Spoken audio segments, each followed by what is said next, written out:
Bienvenue sur Géopolitis, bienvenue à tous sur la RTS et TV5 Monde. À qui le tour de diriger l'ONU? Eh bien, c'est lui, Antonio Guterres, c'est lui qui devient à 67 ans le nouveau patron des Nations Unies. Il était le favori dès le début du processus de nomination. Il s'est imposé même si de nombreux États s'étaient manifestés pour faire élire enfin une femme.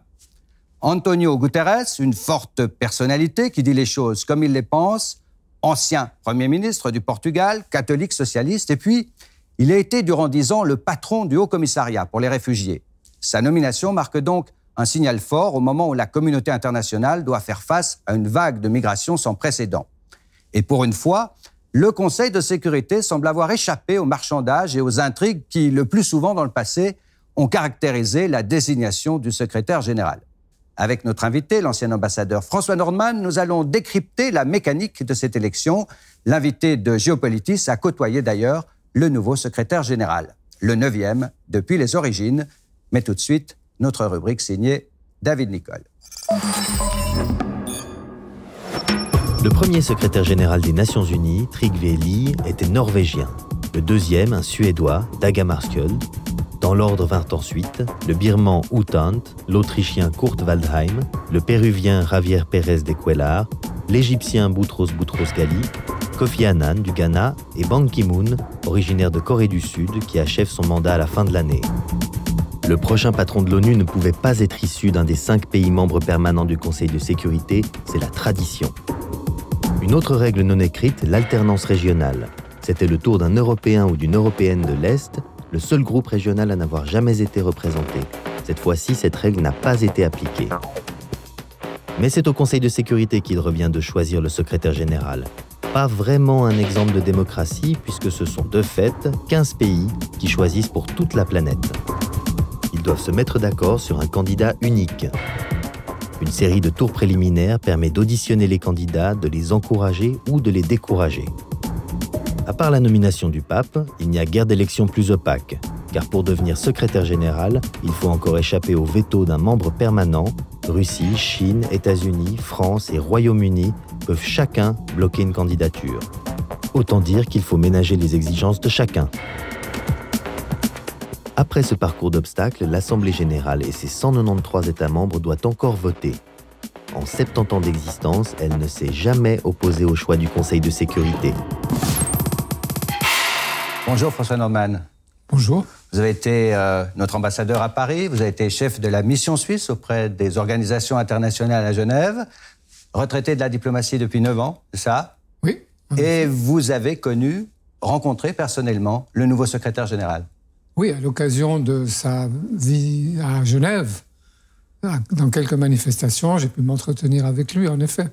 Vous diriez que c'est un bon choix, le choix de M. Antonio Guterres? Oui, il s'est imposé surtout par la qualité de sa prestation. C'est le meilleur. Et c'est pour la première fois, on a vérifié publiquement les compétences des uns et des autres, et à chaque épreuve, il est sorti en tête.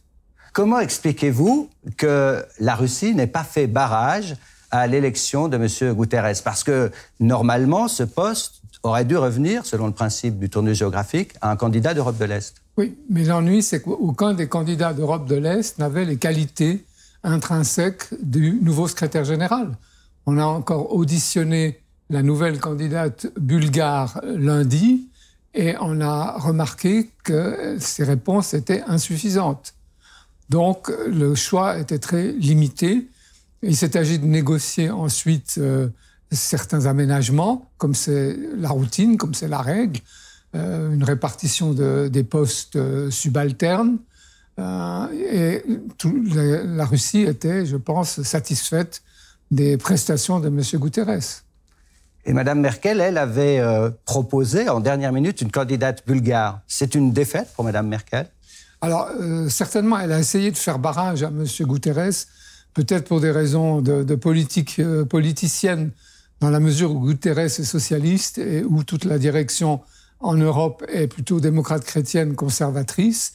Et puis, elle a suscité cette candidature de Mme Georgieva, qui n'était pas candidate officielle, dans l'idée, je pense, d'avoir une femme et une Européenne de l'Est qui a fait ses preuves dans un certain domaine.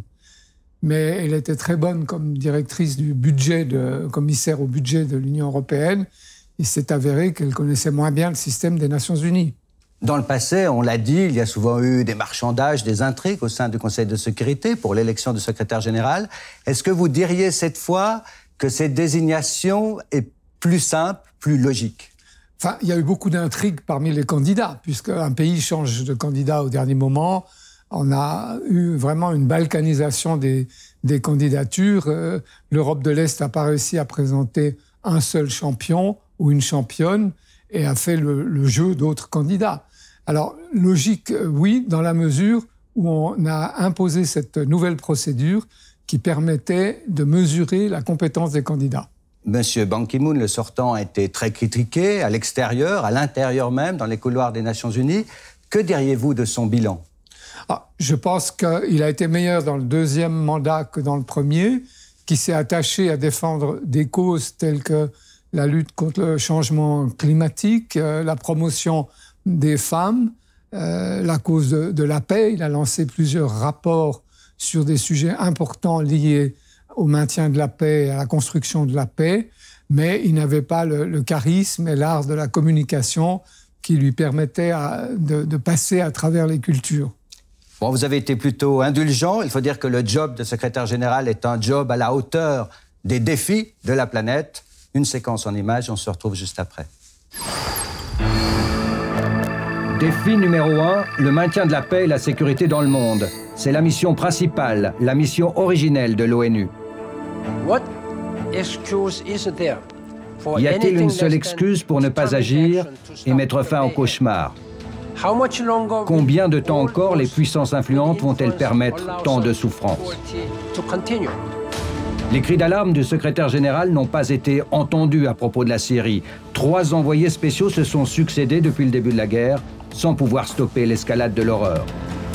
Au Yémen, là aussi, on bombarde les hôpitaux. Les ambulances sont prises pour cible. Là aussi, impuissance de la communauté internationale.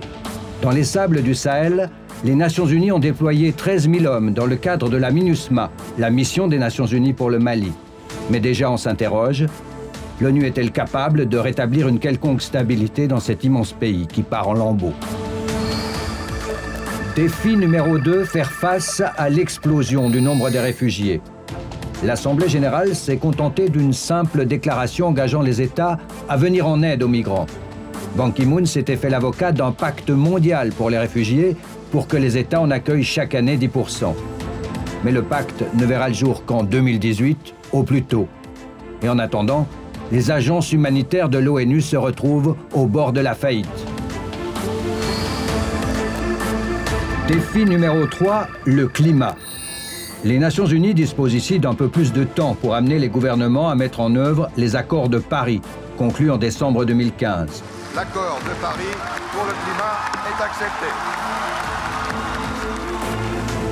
La bonne nouvelle, c'est que les 2 principaux pollueurs de la planète, Chine et États-Unis, ont déjà ratifié le texte. Mais beaucoup reste à faire pour limiter le réchauffement de la planète de moins de 2 degrés d'ici à la fin du siècle et que survivent les ours blancs sur quelques morceaux de banquise. Défi numéro 4, le développement. Après les objectifs du millénaire, les Nations Unies ont lancé les 17 objectifs pour un développement durable. Irréaliste, estiment de nombreux observateurs. Et pourtant, en 15 ans, le nombre des humains vivant dans l'extrême pauvreté a tout de même été divisé par 2. Et la scolarisation progresse dans les pays les plus défavorisés. L'espoir est là, et le monde, sans doute, serait pire encore si l'ONU n'existait pas. Un autre défi, François Nordman, c'est la réforme des Nations Unies, en particulier du Conseil de sécurité. La dernière retouche date de 1963. Oui, c'était l'élargissement de la composition du Conseil de sécurité. Ce sujet reste à l'ordre du jour. Mais bon, je ne pense pas que ce soit la responsabilité du secrétaire général. C'est vraiment l'affaire des États membres. Est-ce qu'il faut élargir, est-ce qu'on doit élargir le Conseil de sécurité? Bon, il est clair que le Conseil de sécurité qui a commencé à fonctionner il y a 71 ans n'est plus conforme à la réalité géopolitique du monde aujourd'hui. Et que donc certains pays ont trop de poids et d'autres n'en ont pas assez sont absents du Conseil, absents des responsabilités. Je pense par exemple à des géants tels que le Brésil ou l'Inde, ou encore le Japon, l'Allemagne, ou un pays africain comme l'Afrique du Sud, qui ne sont pas représentés à titre permanent au Conseil de sécurité. La Suisse elle-même a participé à ces réflexions sur la réforme de l'ONU, du Conseil de sécurité. Ça n'aboutit jamais, finalement, toutes ces réflexions, toutes ces propositions. Pourquoi ? D'une part, il faut distinguer. La Suisse a participé à des efforts pour réformer les méthodes de travail du Conseil de sécurité, ce qui est un sujet important, mais relativement secondaire, par rapport à la réforme politique, la composition politique. Alors, si la composition politique, on ne peut pas la changer, c'est parce qu'il y a trop d'intérêts en jeu. D'une part, parmi les puissances qui occupent les postes actuellement, les 5 membres permanents, qui ne sont pas décidés à l'abandonner, ça leur confère un pouvoir et un prestige important. Et d'autre part, parce qu'on n'arrive pas à se mettre d'accord sur les successeurs éventuels. Il y a différentes formules, différents modèles qui ont été proposés, le plus souvent sans extension du droit de veto, mais avec une présence permanente de ces grands pays que j'ai mentionnés, Brésil, Inde, Afrique du Sud, Allemagne, Japon. Mais il y a des rivaux dans chaque groupe géographique.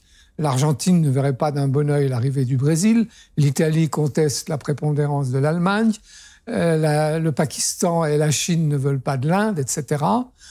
Donc, pour toutes ces raisons, c'est une situation qui reste bloquée. Alors, l'autre aspect, hormis la représentativité du Conseil de sécurité, c'est le droit de veto. Qui fait partie de la réforme à laquelle la Suisse s'est attaquée, d'ailleurs. Mais le droit de veto est consubstantiel à la charte. Il n'y aurait pas de Nations Unies, il n'y aurait pas eu d'action du Conseil de sécurité s'il n'y avait pas eu le droit de veto dès l'origine. L'Union soviétique ne serait pas entrée dans les Nations Unies sans cette concession que lui a faite Roosevelt. Mais si d'autres pays entrent, est-ce qu'il faut leur accorder à certains, je ne sais pas, l'Allemagne, les grandes puissances, aussi un droit de veto? Ça ne ferait qu'ajouter un problème aux problèmes déjà existants. Oui, je crois que les modèles qui ont la faveur des chancelleries, mais qui sont encore loin d'être mis en œuvre, excluent l'extension du droit de veto. Est-ce qu'il faut le limiter, ce droit de veto? Est-ce qu'on peut le limiter? Est-ce qu'il y a des solutions qui sont proposées pour faire qu'un seul pays, une seule grande puissance, ne puisse pas bloquer toute la machine onusienne?